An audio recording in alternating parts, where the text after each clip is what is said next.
1914 artillery Luger.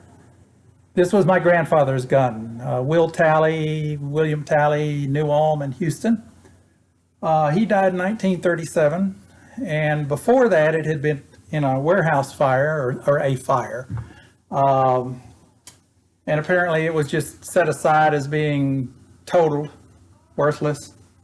And come along 1964-ish, when I was a preteen, 10 or 11, I guess, I found it in my uncle's garage, my father's brother. And I looked on the counter, it was in amongst a bunch of junk.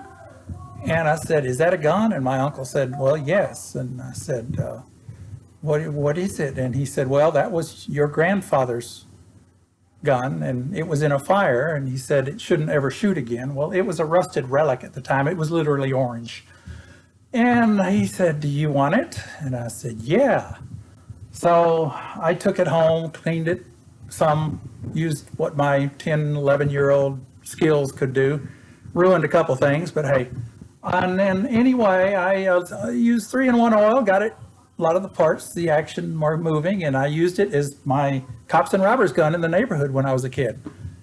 And, you know, it's been around since then. It's been on a shelf. Lately, I don't play cops and robbers much, so it's been on a shelf a lot. But a couple of months ago, 4 or 5 months ago, I got to working on a different handgun, and I had to make some springs.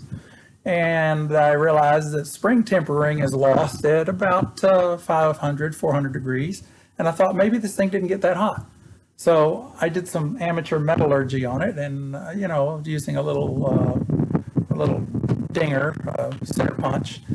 And I decided I'm going to shoot it. Bought some new springs, put new springs in it, and it shoots.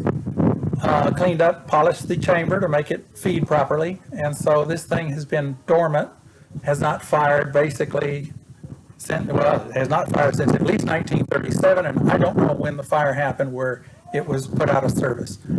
I know my uncle told me that at one point he used to loan it, my grandfather used to loan it to a fellow that had one arm, and he used it for deer hunting. He had a special permit in Texas for deer hunting because of the long barrel. And other than that, it's just been around on the shelf, and here we go. I have resurrected it. It looks like a relic.